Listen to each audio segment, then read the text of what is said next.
जय हिंद दोस्तों। आज की जो हमारी कक्षा है इसमें हम हाई कोर्ट के ऊपर क्या करने वाले हैं, चर्चा करने वाले हैं। ठीक है। पीछे का जो एक कक्षा है लगभग 1 घंटा का हम सुप्रीम कोर्ट के ऊपर बनाकर क्या किए हैं, उसको यूट्यूब पर अपलोड किए हैं। ठीक है। आप सभी से क्या है, निवेदन है कि आप लोग हमारे चैनल पर जाइए और उस वीडियो को ज्यादा से ज्यादा देखिए, ज्यादा से ज्यादा शेयर कीजिए, ताकि ज्यादा से ज्यादा लोग सुप्रीम कोर्ट के बारे में देखें और हमारे चैनल की जो कीमत है उसको पहचान सके। कोई दिक्कत समझने में? इस चैनल पर सिर्फ और सिर्फ कॉन्सेप्ट क्लियर किया जाएगा ताकि आप जनरल कंपटीशन के दुनिया में अपनी परचम को लहरा सके। जब तक आपका कॉन्सेप्ट क्लियर नहीं होगा बाबू, याद करके रखिए, चाहे कुछ भी हो जाए, चाहे आप कितना भी स्टैटिक्स रख लीजिए, ठीक है ना, कुछ होने वाला नहीं है जब तक कि आपका कॉन्सेप्ट क्लियर नहीं हुआ। ठीक है। और हाल फिलहाल में कल क्या हुआ, कर्मचारी परिचारी जो है अपना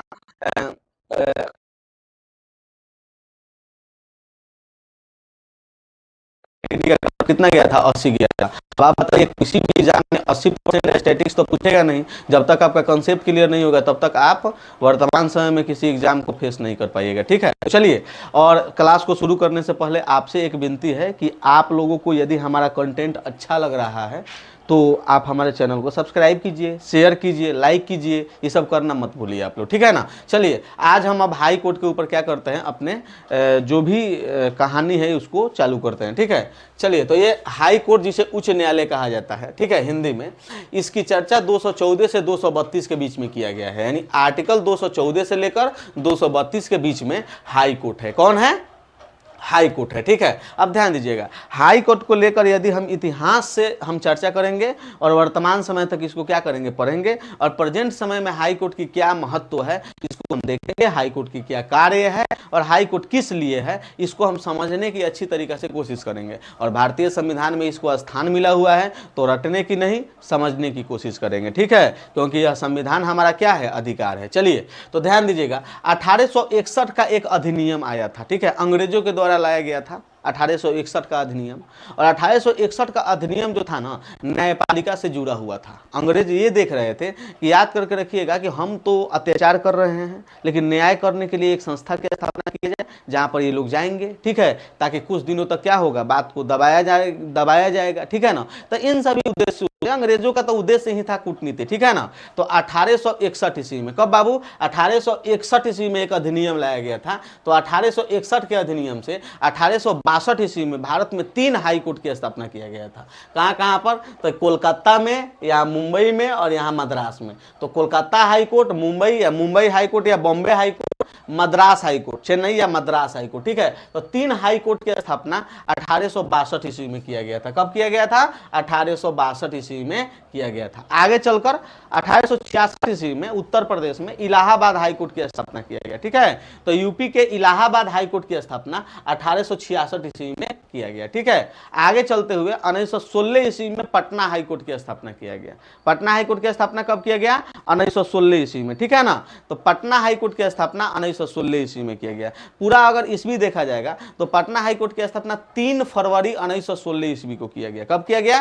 3 फरवरी 1916 ईस्वी में किया गया। ठीक है। और इसे स्पेशली तौर पर बिहार के लिए कार्यरत कर दिया गया। कब से? 1936 से। कब से?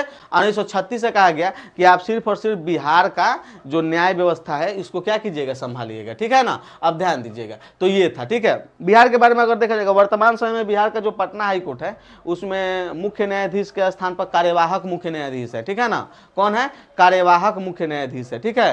अब मुख्य न्यायाधीश जो है, नया जो मुख्य न्यायाधीश है उनका भी चुनाव होने वाला है। ठीक है। इसके पहले जो थे कोई मदन राय थे। ठीक है। कोई लड़की थी, मुख्य न्यायाधीश थी। ठीक है। सीजेआई थी। वर्तमान समय यदि पटना हाईकोर्ट की बात की जाए तो 44 गो जज लोग उसमें शामिल है। ठीक है। मुख्य न्यायाधीश को शामिल करते हुए। ठीक है। कितने? 44 लोग शामिल है। चलिए, तो ये तो बात हो गई है ऐसा करंट का, इसको आप लोग क्या कीजिएगा, सर्च मार कर देख लीजिएगा। अब हम चर्चा करेंगे आर्टिकल नंबर सबसे पहले 214 के ऊपर। ध्यान दीजिए, आर्टिकल 214 में लिखा गया है कि प्रत्येक राज्य में एक हाई कोर्ट होगा। प्रत्येक राज्य में क्या होगा? एक हाई कोर्ट होगा। प्रत्येक राज्य के लिए एक हाई कोर्ट की स्थापना की जाएगी। ठीक है ना। यानी कि प्रत्येक राज्य में एक हाई कोर्ट होगा। आर्टिकल 214 में यही बताया गया है। ठीक है। लेकिन 231 में बताया गया है, 231 में, कि एक हाई कोर्ट जो है वह एक से अधिक राज्यों को एक से अधिक राज्यों के न्यायिक प्रक्रिया को क्या कर सकता है, संभाल सकता है। ठीक है, यानी कि न्याय देने का काम कर सकता है 231 में। यानी कि संसद क्या कर सकता है, संसद को कहा गया है कि संसद एक हाई कोर्ट को 2 से अधिक राज्यों के लिए प्रावधान दे सकता है कि 2 से अधिक राज्यों के न्यायिक प्रावधान को आप क्या कीजिए, हैंडल कीजिए। ठीक है, और यह काम कौन कर सकता है, संसद कर सकता है। किसी एक हाई कोर्ट को यह जिम्मेवारी दिया जा सकता है कि आप एक से अधिक राज्यों का क्या कीजिए, माने कार्यभार को संभाल सकते हैं। और इसका वर्णन किया गया है आर्टिकल नंबर 231, यानी कि 231 में संसद को कहा गया है कि आप किसी एक हाई कोर्ट को एक से अधिक राज्यों के लिए क्या कर सकते हैं, माने एक से अधिक राज्यों के न्याय को देने के लिए क्या कर सकते हैं, चुन सकते हैं। कोई दिक्कत समझने में? अब ध्यान दीजिएगा, वर्तमान समय में कुछ हाई कोर्ट ऐसे हैं जिनका अधिकार क्षेत्र जो है एक से अधिक राज्यों में है। ठीक है ना, एक से अधिक राज्यों में है अधिकार क्षेत्र। वर्तमान समय में ऐसे कुछ हाई कोर्ट है, उनका नाम हम आपको बताने वाले हैं। सबसे पहले कौन सा है, कोलकाता हाई कोर्ट है। ठीक है, देखिए कोलकाता हाई कोर्ट पश्चिम बंगाल और अंडमान निकोबार। ठीक है, पश्चिम बंगाल और अंडमान निकोबार ये दो राज्य जो है, इन दोनों राज्यों को क्या करता है, न्यायिक कार्यभार को संभालता है कोलकाता हाई कोर्ट। और कोलकाता हाई कोर्ट अपना एक खंडपीठ खोला हुआ है कहाँ, अंडमान निकोबार में। अंडमान निकोबार की राजधानी पोर्ट ब्लेयर में। ठीक है, तो अंडमान निकोबार की राजधानी पोर्ट ब्लेयर में कोलकाता हाई कोर्ट अपना एक खंडपीठ स्थापित किया है, यानी वहां भी सुनवाई हो सकता है। ठीक है, और कोलकाता में भी सुनवाई हो सकता है। तो अंडमान निकोबार वाला सुनवाई जो है उसके खंडपीठ पोर्ट ब्लेयर में हो जाता है, और कोलकाता वाला तो कोलकाता में इधर होता ही है। कोई दिक्कत समझने में? तो कोलकाता हाई कोर्ट वर्तमान समय में दो राज्यों का क्या करता है, कार्यभार संभालता है, जिसमें एक राज्य और एक केंद्र शासित प्रदेश शामिल है। कौन कौन? पश्चिम बंगाल और अंडमान निकोबार द्वीप समूह। ठीक है, इसके बाद यदि बात किया जाए किसके, मुंबई वाला का, किसका, मुंबई वाला का, तो मुंबई वाला जो है ना, यह 4 गो का 3 गो का संभाल रहा है। मुंबई वाला कई गो का संभाल रहा है, 3 गो का। एगो तो महाराष्ट्र को संभाल रहा है, इसके बाद देखो यहाँ पर है दादर नागर हवेली दमन और दीव केंद्र शासित प्रदेश, इसको संभाल रहा है, और इसके बाद गोवा को संभाल रहा है। ठीक है ना, तो मुंबई हाई कोर्ट जो है यह 3 को संभाल रहा है, महाराष्ट्र, दादर नागर हवेली दमन और दीव, और इसके बाद कौन सा है, गोवा। ठीक है, और इन्होंने अपना 2 जगह खंडपीठ खोला है। मुंबई हाई कोर्ट 2 स्थान पर अपना खंडपीठ खोला है। एगो खंडपीठ खोला है नागपुर, महाराष्ट्र में जो पड़ता है। एगो खंडपीठ खोला है कहाँ पे, नागपुर में, और दूसरा एक और खंडपीठ कहाँ खोला है, पणजी में खोला है। कहाँ खोला है, पणजी में। पणजी कहाँ पड़ता है, गोवा में पड़ता है। ठीक है, तो गोवा के सुनवाई पणजी वाला क्षेत्र में हो जाता है। तो ये हुआ हमारा कौन सा, मुंबई हाई कोर्ट। ठीक है, इसके बाद यदि बात किया जाए किसके बारे में, मद्रास हाई कोर्ट के बारे में, ये वाला दिखाई दे रहा है मद्रास हाई कोर्ट। तो मद्रास हाई कोर्ट 2 राज्यों को क्या करता है, देख रहा है, एगो तो तमिलनाडु को और एगो किसको, पुदुचेरी। पुदुचेरी केंद्र शासित प्रदेश है, उसका भी जो है उसका भी सुनवाई कर लेता है, और तमिलनाडु वाला का भी क्या करता है, सुनवाई करता है। कहाँ पे, महाराष्ट्र हाई कोर्ट में। ठीक है, इसके बाद एक है क्या, चंडीगढ़ हाई कोर्ट। ठीक है, चंडीगढ़ हाई कोर्ट की स्थापना कब किया गया था, 1947 में। कब किया गया था, 1947 में। चंडीगढ़ हाईकोर्ट की स्थापना स्वतंत्रता के समय। और चंडीगढ़ हाईकोर्ट 3 राज्यों के न्याय व्यवस्था को संभालता है। कौन कौन, पंजाब हरियाणा और चंडीगढ़। पंजाब हरियाणा और चंडीगढ़, जिसमें 2 राज्य हैं, एक पंजाब है, एक हरियाणा है, और एक केंद्र शासित प्रदेश है चंडीगढ़। तो ये 3 को संभालता है कौन, चंडीगढ़ हाईकोर्ट। इसकी स्थापना 1947 में हुआ था। ठीक है, इसके बाद आता है गुवाहाटी हाईकोर्ट। ठीक है, इसकी स्थापना 1948 में हुआ है। यह 4 राज्यों के न्याय व्यवस्था को संभालता है। कौन कौन, असम, अरुणाचल प्रदेश, नागालैंड और मिजोरम। असम, अरुणाचल प्रदेश, नागालैंड और मिजोरम को संभालता है। इसके बाद है जम्मू कश्मीर हाईकोर्ट। ठीक है, इसके स्थापना में हुआ था, और यह जम्मू कश्मीर और लद्दाख दोनों केंद्र शासित प्रदेश के न्यायिक व्यवस्था को क्या करता है, संभालता है, सुनवाई करता है। ठीक है, इसके बाद एक है एर्नाकुलम। ठीक है, केरल में है एर्नाकुलम हाईकोर्ट। 1956 में इसकी स्थापना हुआ था एर्नाकुलम हाईकोर्ट का, और यह केरल और लक्षद्वीप जो है इन दोनों की सुनवाई करता है, यानी इन दोनों का यह क्या है, हाईकोर्ट है। कौन, एर्नाकुलम। ठीक है, अगर हम ऊपर से देखने की बात करें तो ध्यान दीजिए, अगर हम एक भारत के मैप पर इसे समझने की कोशिश करेंगे तो ध्यान दीजिएगा, यहाँ पर आपको दिखाई दे रहा होगा, यहाँ पर। ठीक है, तो ध्यान दीजिएगा, यहाँ पर आपको दिखाई दे रहा होगा। तो यहाँ पर अगर आपको हम दिखाएं तो ध्यान दीजिएगा, ये हो गया हम लोग का भारत। ठीक है, ये हो गया हम लोग का भारत।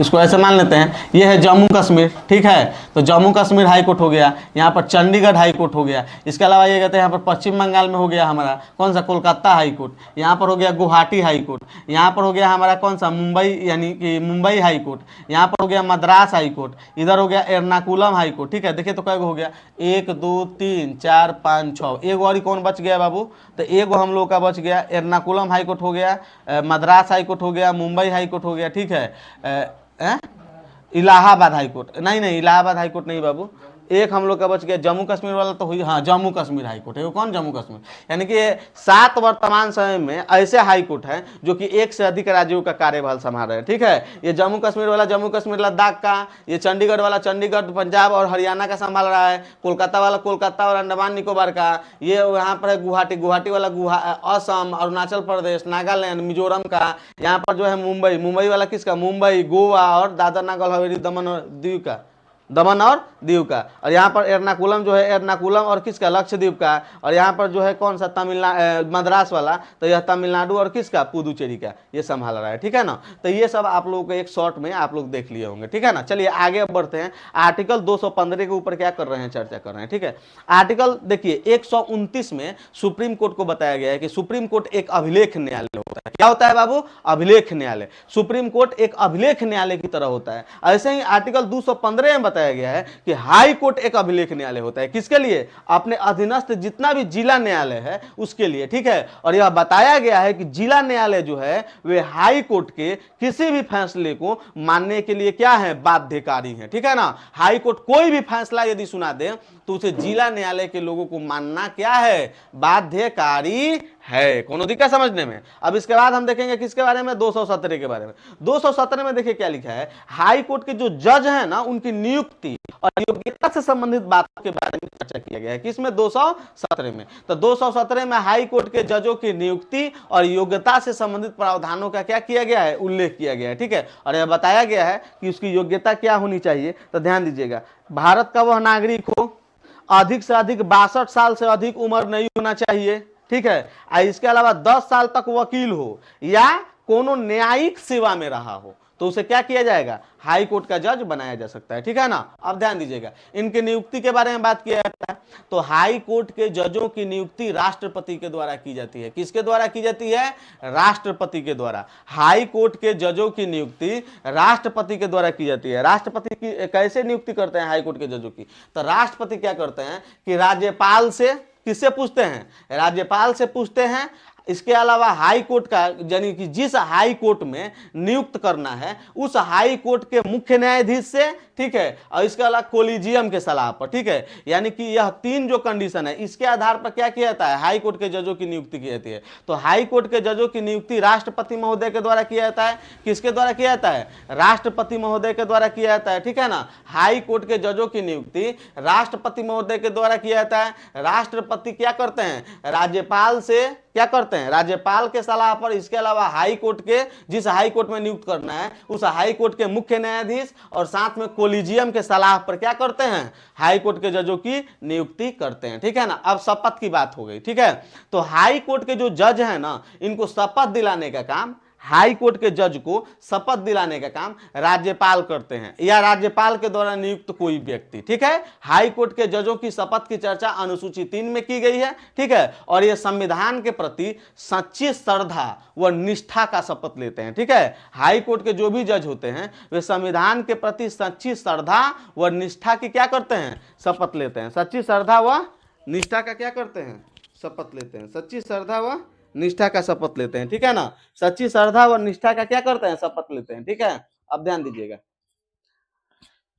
अब अगर आगे बात किया जाए तो इनका कार्यकाल, तो हाई कोर्ट के जजों का कार्यकाल कितना होता है, 62 वर्ष का होता है। कितना तक होता है, 62 वर्ष तक होता है। ठीक है ना, और ये अपना त्याग पत्र किनको दे सकते हैं, राष्ट्रपति को देते हैं। हाई कोर्ट के जज अपना त्याग पत्र किनको देते हैं, राष्ट्रपति को देते हैं। हाई कोर्ट का जज अपना त्याग पत्र किनको देते हैं, राष्ट्रपति को देते हैं। अगर हाई कोर्ट के जज को हटाने की बात किया जाए तो हाई कोर्ट के जज को हटाया जा सकता है। जिस तरह सुप्रीम कोर्ट के जज को हटाया जा रहा था सेम उसी प्रक्रिया के माध्यम से हाई कोर्ट के जजों को भी क्या किया जा सकता है, हटाया जा सकता है। लेकिन आज तक किसी भी हाई कोर्ट के जज को नहीं हटाया गया है। ठीक है ना, आज तक किसी भी हाई कोर्ट के जज को नहीं हटाया गया है। ठीक है ना, अब ध्यान दीजिएगा, आर्टिकल 221 में हाई कोर्ट के जो जज महोदय लोग हैं इनके वेतन के बारे में चर्चा किया गया है। ठीक है, तो अब वेतन देख लीजिए। वेतन से रिलेटेड हाई कोर्ट के जज के 2 सबसे महत्वपूर्ण पॉइंट है, बाकी कुछ नहीं। पहला महत्वपूर्ण पॉइंट है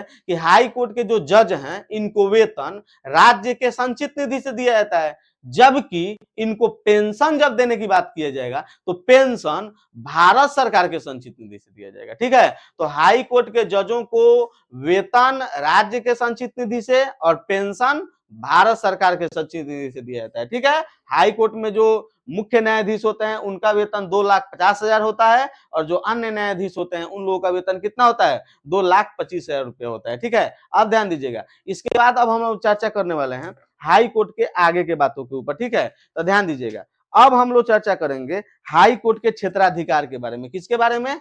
हाई कोर्ट के क्षेत्राधिकार के बारे में। तो हम हाई कोर्ट के क्षेत्राधिकार के ऊपर चर्चा करने वाले हैं। ठीक है ना, ध्यान दीजिए। चलिए, तो हाई कोर्ट के क्षेत्राधिकार के बारे में चर्चा करने से पहले आप लोग एक बात जान जाइए कि आखिर ये हाई कोर्ट का क्षेत्राधिकारी है क्या। ठीक है ना, तो ध्यान दीजिए। हाई कोर्ट के क्षेत्र में हाई कोर्ट का वह कौन कौन सा ऐसा क्षेत्र है जिसमें हाई कोर्ट को अधिकार प्राप्त हुआ है, उसे ही हाई कोर्ट का क्या कहा जाता है, क्षेत्राधिकार कहा जाता है। ठीक है ना, अब इसको समझने की कोशिश है। ये जो तीन है ना, मुख्य रूप से हाई कोर्ट का क्षेत्राधिकार के अंतर्गत आता है और ये तीनों में ही क्या आता है, पूरा आ जाता है। कोई दिक्कत समझने में? तो ध्यान दीजिएगा आप लोग। सबसे पहले हाई कोर्ट के क्षेत्राधिकार में पहला रीट क्षेत्राधिकार, सभी को पता है। हाई कोर्ट भी क्या कर सकता है, रीट जारी कर सकता है। हाई कोर्ट भी क्या कर सकता है, रीट जारी कर सकता है। हाई कोर्ट क्या कर सकता है, रीट जारी कर सकता है। हाई कोर्ट को भी यह अधिकार है कि हाई कोर्ट क्या कर सकता है, रीट जारी कर सकता है। ठीक है ना, अब ध्यान दीजिएगा। हाई कोर्ट रीट जारी कर सकता है तो हम लोग पढ़े हैं सबसे पहले कि सुप्रीम कोर्ट के रीट जारी करने का जो प्रावधान है इसका उल्लेख किस आर्टिकल में किया गया है, आर्टिकल 32 में। आर्टिकल 32 के तहत सुप्रीम कोर्ट रीट जारी कर सकता है। लेकिन अगर हाई कोर्ट के रीट के बारे में अगर हम बात करें तो हाई कोर्ट जो है आर्टिकल 226 के तहत रीट जारी कर सकता है। ठीक है, अब ध्यान दीजिए। सुप्रीम कोर्ट जो 5 प्रकार का रीट जारी कर रहा था वो 5 प्रकार का रीट जारी करता है हाई कोर्ट। ठीक है, इसके अलावा एक अन्य रीट जारी करता है जिसे क्या कहा जाता है, इंजंक्शन कहा जाता है। क्या कहा जाता है, इंजंक्शन। इसका मतलब ये हुआ ना कि हाई कोर्ट क्या करता है कि कुछ ऐसे विषय हैं जिनको क्या करता है, राष्ट्रपति के लिए सुरक्षित कर देता है। ठीक है, दे देता है, भेज देता है, कहता है भागो यहाँ पर, सुप्रीम कोर्ट इसका फैसला करेगा। राष्ट्रपति है, सुप्रीम कोर्ट के लिए स्पेशल तौर पर। ठीक है ना, कि सुप्रीम कोर्ट को भेज देगा। कोई ऐसा मामला आएगा उसे कहां से भेज देगा, सुप्रीम कोर्ट में भेज देगा। ठीक है ना, तो यही है इंजंक्शन। इसके अलावा कौन सा, बंदी प्रतिषेध, परमादेश, उत्प्रेषण, अधिकार परीक्षा, ये सभी रीट जारी कर सकता है कौन, हाई कोर्ट। ठीक है, सुप्रीम कोर्ट ये 5 प्रकार का रीट जारी कर सकता था। ठीक है, इसका ट्रिक था बंदी पति परमेश्वर उसका अधिकार, बंदी पति परमेश्वर उसका अधिकार। ठीक है, तो इसी ट्रिक को फॉलो करते हुए, ठीक है ना, हम यहाँ पर लिख भी देते हैं, आप लोग भी क्या कर सकते हैं, लिख सकते हैं, बंदी पति परमेश्वर उसका अधिकार, उसका अधिकार। बंदी से बंदी प्रत्यक्षीकरण, पति से प्रतिषेध, परमेश्वर से परमादेश, उसका से उत्प्रेषण, अधिकार से अधिकार परीक्षा, ये 5 प्रकार की है रीट। तो ये 5 प्रकार का रीट क्या कर सकता है, हाई कोर्ट जारी करता है। ठीक है ना, हाई कोर्ट का रीट क्षेत्राधिकार सुप्रीम कोर्ट से क्या है, अधिक है, क्योंकि मौलिक अधिकारों के अलावा अन्य अधिकारों के लिए भी हाई कोर्ट याचिका करता है, यानी कि हाई कोर्ट रीट जारी कर सकता है। ठीक है, देखिए सुप्रीम कोर्ट सिर्फ और सिर्फ मौलिक अधिकार से रिलेटेड रीट जारी कर सकता है, लेकिन हाई कोर्ट मौलिक अधिकार के अलावा भी कुछ अन्य मैटर है जिस पर क्या कर सकता है, याचिका यानी कि रीट जारी कर सकता है। क्या कर सकता है, रीट जारी कर सकता है। ठीक है, अब ध्यान दीजिएगा। इसके अलावा रीट को छोड़ दिया जाए हाई कोर्ट के, तो इसके अलावा ध्यान दीजिएगा, एक बात पर फोकस कीजिएगा। अब जो ये हाई कोर्ट है, बत्ती जानते हैं खूब भुनुर भुनुर कर रहा है। ठीक है ना, हम लोग की तरफ जानते हैं बिजली वाला जो है इतना इतना बड़का छोटा है बिजली वाला, मत 2-2 मिनट पर काटता है, 2-2 मिनट पर लाइन काटता है। अब हम करें तो क्या करें, कोई दिक्कत समझने में? तो आप लोग हमारे मजबूरी को समझिएगा प्लीज। ठीक है ना, चलिए आइए यहाँ पर अब इसके कुछ दीवानी मामलों में अपील देख लेते हैं। ध्यान दीजिएगा, हाई कोर्ट को कुछ दीवानी मामलों में अपील करने की क्या किया गया है, शक्ति दिया गया है। यानी कहा गया है कि कुछ ऐसा दीवानी मामला जिसे जिला न्यायालय या लोअर कोर्ट जो भी है, डिस्ट्रिक्ट कोर्ट या लोअर कोर्ट, कोई क्या कर सकता है कि दीवानी मामलों में फैसला सुना रहा है। किस मामलों में, दीवानी मामलों में। और वह दीवानी मामला जो है विधि के परिभाषा या विधि के विषय के अंतर्गत आ रहा है। ठीक है ना, तो विधि के विषय के अंतर्गत आ रहा है तो हाई कोर्ट को कहा गया है कि अगर विधि के विषय के अंतर्गत आने वाला जो भी मैटर है उस पर डिस्ट्रिक्ट कोर्ट फैसला जो दे रहा है, अगर उससे व्यक्ति संतुष्ट नहीं है तो डायरेक्ट अपील कर सकता है। कहां पे, हाई कोर्ट में। यही बात बताया गया है कि दीवानी या सिविल मामलों में अपील किया जा सकता है। कहां पे? हाई कोर्ट में। ये क्या है? हाई कोर्ट के क्षेत्राधिकार में आता है, ठीक है। अधीनस्थ न्यायालय जो या जिला न्यायालय लोअर कोर्ट जो भी प्रमाण पत्र दे रहा है, अगर वह विधि के व्याख्या का प्रश्न हो तो उस पर क्या कर सकता है? वह हाई कोर्ट में व्यक्ति जा सकता है, ठीक है। और हाई कोर्ट इसके लिए जुर्माना का प्रावधान भी किया है कि हम लोअर कोर्ट के ऊपर क्या कर सकते हैं? जुर्माना लगा सकते हैं। जैसे मान लीजिए कि प्रथा, प्रथा क्या है? विधि के परिभाषा में शामिल है। अब मान लीजिए कि प्रथा के आलोक में, प्रथा के आंच में अगर किसी लड़की से उसकी स्वतंत्रता छीनी जा रही है, ठीक है, यानी पढ़ने की स्वतंत्रता छीनी जा रही है, उससे जबरदस्ती उसकी विवाह कराई जा रही है, तो क्या करेगा? वो लड़की, ये विवाह कराने की बात हो या चाहे अन्य बहुत से मैटर है, ठीक है ना, तो उस लड़की, वह लड़की कहाँ जाएगी? हाई कोर्ट में जाएगी, जिला न्यायालय में जाएगी। और जिला न्यायालय में मान लीजिए कि उसके बाप भाई का पहुंच है, तो पहुंच के आधार पर जिला न्यायालय उसके पक्ष में क्या करेगा? फैसला नहीं सुनाएगा, ठीक है। तो वो अब क्या करेगी कि वह लड़की देखेगी कि ये जो प्रथा के आरोप लगाकर हमारे ऊपर अत्याचार किया जा रहा है, हम क्या करेंगे? अब हम कहाँ जाएंगे? हाई कोर्ट में। क्यों? क्योंकि प्रथा जो है विधि के विषय में शामिल है, या विधि है क्या? आदेश, अध्यादेश, अधिसूचना, ये सब क्या है? विधि की परिभाषा में शामिल है। कोई दिक्कत समझने में? तो इसको लेकर क्या कर सकती है? वह हाई कोर्ट में जा सकती है, ठीक है। यानी कि दीवानी मामलों को लेकर अपील किया जा सकता है। कहां पे? हाई कोर्ट में। यही था, ठीक है। अब इसके बाद है फौजदारी मामला। तो फौजदारी मामला में भी अपील किया जा सकता है, लेकिन फौजदारी मामला में कंडीशन दिया गया है कि अगर कोई अधीनस्थ न्यायालय आपको 7 साल से अधिक की सजा सुना दिया हो या मृत्यु दंड दे दिया हो, तो आप कहां जा सकते हैं? हाई कोर्ट में जा सकते हैं इस मामला को लेकर, फौजदारी मामला में अपील को लेकर, ठीक है। यानी कि हाई कोर्ट को कहिएगा कि आपका क्षेत्राधिकार है फौजदारी मामला में अपील करने का, ठीक है ना।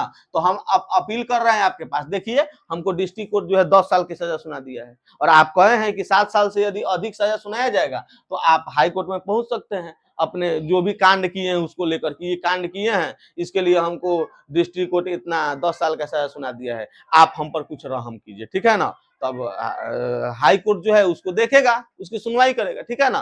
कम भी कर सकता है सजा को, उससे बढ़ा भी सकता है, कोनो दिक्कत समझने में? ये अब हाई कोर्ट के ऊपर डिपेंडेंट करता है। अगर कोई जिला न्यायालय ऐसा है, डिस्ट्रिक्ट न्यायालय जो मृत्यु दंड दे दिया है, तो अब तो ये बहुत बड़का पाप कर दिया है, क्योंकि जिला न्यायालय को यह अधिकार ही नहीं है कि वह किसी व्यक्ति को मृत्यु दंड की सजा दे सकता है, ठीक है ना। मृत्यु दंड देने से पहले, अगर देना भी चाहता है तो देने से पहले हाई कोर्ट की संज्ञान लेना पड़ेगा, उसे पूछना पड़ेगा हाई कोर्ट से। कोई दिक्कत समझने में कि हम इसको मृत्यु दंड दे रहे हैं, क्या दे दें? तो हाई कोर्ट अगर कहेगा तब, तो हाई कोर्ट कहता भी नहीं है, वो कहता है कि अगर देखिए मृत्यु दंड तक बात पहुंच गई है तो तू हमारे लगे केस को भेज दू, हम ये देखते हैं मृत्यु दंड देना है कि क्या देना है, ठीक है ना। तो मृत्यु दंड देने का अधिकार राज्यों में किसके पास होता है? हाई कोर्ट के पास। हाई कोर्ट के मोहर के बगैर मृत्यु दंड किसी भी व्यक्ति को नहीं दी जा सकती है, ठीक है ना। अगर कोनो डिस्ट्रिक्ट कोर्ट दे दिया तो उसका खैर नहीं। तो ये फौजदारी मामलों में अपील, ठीक है। इसका 2 कंडीशन बताया गया है कि अगर कोनो अधीनस्थ न्यायालय 7 साल से ऊपर की सजा दी हो तो आप जा सकते हैं कहां पे? हाई कोर्ट में। चाहे अगर कोई अधीनस्थ न्यायालय मृत्यु दंड की सजा दी हो, फिर भी आप कहां जा सकते हैं? अधीनस्थ न्यायालय में जा सकते हैं, ठीक है। अब आर्टिकल 227 को देखिए, इसको और बेहतरीन तरीका से परिभाषित किया गया है आर्टिकल 227 में। 227 में बताया गया ना कि हाई कोर्ट अपने मर्जी से जितना भी उसके नीचे जिला न्यायालय या लोअर कोर्ट है, ठीक है ना, उसकी क्या करेगा? जांच करेगा, अधीक्षण करेगा और विवरण मांगेगा कि बताओ तो 1 महीना में कौन कौन सजा दिया है, 1 महीना में तुम्हारा कौन कौन मैटर आया था, क्या क्या सजा दिया है, ठीक है। अब इसमें क्या होता है ना, ये भी बहुत महत्वपूर्ण है आर्टिकल 227, इसीलिए क्योंकि कभी कभी क्या होता है ना कि इसके तहत या इसके तहत किसी के साथ अन्याय कर दिया जाता है, ठीक है। यानी दीवानी मामला और फौजदारी मामला में डिस्ट्रिक्ट न्यायालय में अन्याय कर दिया जाता है, उसे डरा धमका दिया जाता है कि तुझको हाई कोर्ट नहीं जाना है। हाई कोर्ट जाएगा तो जाने के पहले पटना गांधी सेतु पर तुझको मारवा दिया जाएगा, चाहे उठा के गंगा नदी में फेंकवा देंगे, ठीक है ना। तो व्यक्ति नहीं जा पाता है, ठीक है ना। इसीलिए हाई कोर्ट को कहा गया कि आप अपने से जांच करते रहिए कि कोई ऐसा मैटर तो नहीं ना आ गया है कोई डिस्ट्रिक्ट कोर्ट में, अगर आया होगा तो उसको पुनः सुनवाई आपको करना है। कोई दिक्कत समझने में? तो इसीलिए बताया गया है आर्टिकल 227 के तहत कि हाई कोर्ट अपने से नीचे का जो भी न्यायालय है उसके फैसलों की जांच करेगा, अधीक्षण करेगा और उनसे क्या करेगा? विवरण भी मांगने का काम करेगा। आर्टिकल 227 में बताया गया, ठीक है। इस आधार पर हम लोग का हाई कोर्ट क्या हो गया, लगभग इसका जितना भी कॉन्सेप्चुअल जानकारी था उसको हम पूरा करने की कोशिश कर लिए और उसको लगभग पूरा कर लिए। कोई दिक्कत समझने में? अब ध्यान दीजिएगा, अब हम छोटा सा एक और जो बिंदु है इसको हम लोग देख लेते हैं और उसके बाद इसको क्या किया जाएगा, वीडियो को अंत किया जाएगा। सबसे पहले हम हाई कोर्ट और सुप्रीम कोर्ट में अब हम अंतर देख लेते हैं, वैसे पढ़ ही लिए इसे। देखिए, हाई कोर्ट देश का सर्वोच्च न्यायालय नहीं है, यह राज्य का सर्वोच्च न्यायालय है, ठीक है ना। तो यह देश का सर्वोच्च न्यायालय नहीं है हाई कोर्ट, लेकिन सुप्रीम कोर्ट देश का सर्वोच्च न्यायालय है। हाई कोर्ट के बारे में बात किया जाए तो यहाँ पर जजों का अधिकतम आयु 62 वर्ष है, 62 साल के बाद उनकी कार्यकाल खत्म हो जाएगी। सुप्रीम कोर्ट में कितना है, 65 वर्ष है। हाई कोर्ट में बताया गया है कि जज को शपथ कौन दिलाते हैं, राज्यपाल दिलाते हैं या राज्यपाल द्वारा नियुक्त कोई व्यक्ति दिलाएगा, लेकिन सुप्रीम कोर्ट में जजों को शपथ कौन दिलाएगा, राष्ट्रपति दिलाएंगे। कौन दिलाएंगे, राष्ट्रपति दिलाएंगे। हाई कोर्ट में जो जज लोग हैं उनको वेतन राज्य के संचित निधि से दिया जाता है, जबकि पेंशन भारत के संचित निधि से दिया जाता है। लेकिन सुप्रीम कोर्ट के जो जज हैं उनको वेतन भी भारत के संचित निधि से दिया जाता है और पेंशन भी भारत के संचित निधि से दिया जाता है, ठीक है ना। हाई कोर्ट जो है इनके पास सलाहकारी क्षेत्राधिकार नहीं है, इनसे कोनो सलाह वाला मांगने का काम वो नहीं करेगा, लेकिन सुप्रीम कोर्ट के पास सलाहकारी क्षेत्राधिकार है आर्टिकल 143 के तहत, ठीक है। राष्ट्रपति इनसे सलाह मांग सकते हैं, ठीक है। हाई कोर्ट जो है आर्टिकल 226 के तहत रीट जारी कर सकता है, जबकि सुप्रीम कोर्ट आर्टिकल 32 के तहत रीट जारी कर सकता है। हाई कोर्ट जो है 6 प्रकार का रीट जारी करेगा, सुप्रीम कोर्ट 5 प्रकार का रीट जारी करेगा। इस आधार पर हम कह सकते हैं कि रीट क्षेत्राधिकार व्यापक है सुप्रीम कोर्ट के तुलना में, किसका, हाई कोर्ट का। और सुप्रीम कोर्ट का रीट क्षेत्राधिकार मौलिक अधिकार तक ही सीमित है, मौलिक अधिकार को ही लेकर सुप्रीम कोर्ट रीट जारी कर सकता है, ठीक है ना। हाई कोर्ट जो है रीट सिर्फ हाई कोर्ट का जो रीट है सिर्फ राज्य लागू करेगा, कोई दिक्कत समझने में, यानी कि राज्य में लागू होगा। हाई कोर्ट का जो भी रीट होगा वह संबंधित राज्य में लागू होगा, लेकिन सुप्रीम कोर्ट का जो रीट है, सुप्रीम कोर्ट का रीट पूरे देश में लागू होगा, पूरे देश में लागू होगा। तो ये था हाई कोर्ट और सुप्रीम कोर्ट में क्या अंतर। अब ध्यान दीजिएगा बाबू, आपके लिए एक छोटा सा आपसे रिक्वेस्ट है कि आप लोग यदि हमारे चैनल पर नए हैं तो हमारे चैनल को क्या कीजिएगा, सब्सक्राइब कीजिएगा और ज्यादा से ज्यादा क्या कीजिएगा, शेयर कीजिएगा, ठीक है ना। अब हम मिलते हैं फिर आपसे नेक्स्ट वीडियो में अधीनस्थ न्यायालय को लेकर, ठीक है। तो अभी हम हाई कोर्ट के ऊपर चर्चा कर ले, इसके पहले हम एक सुप्रीम कोर्ट के ऊपर भी चर्चा करके वीडियो अपलोड कर दिए हैं, ठीक है। तो उसको जो लोग भी नहीं देखे हैं वो लोग जाकर विपार्ट सिलेक्शन सेंटर के प्ले लिस्ट में जाइए और पॉलिटी वाला कक्षा निकालिए, 30 गो से ऊपर कक्षा हो चुकी है, ठीक है। तो उसको खोलिए और उसमें जाकर सुप्रीम कोर्ट को देख लीजिएगा आप लोग, ठीक है ना। चलिए मिलते हैं फिर नेक्स्ट वीडियो में आपके साथ, तब तक लेते हैं आपसे विदा।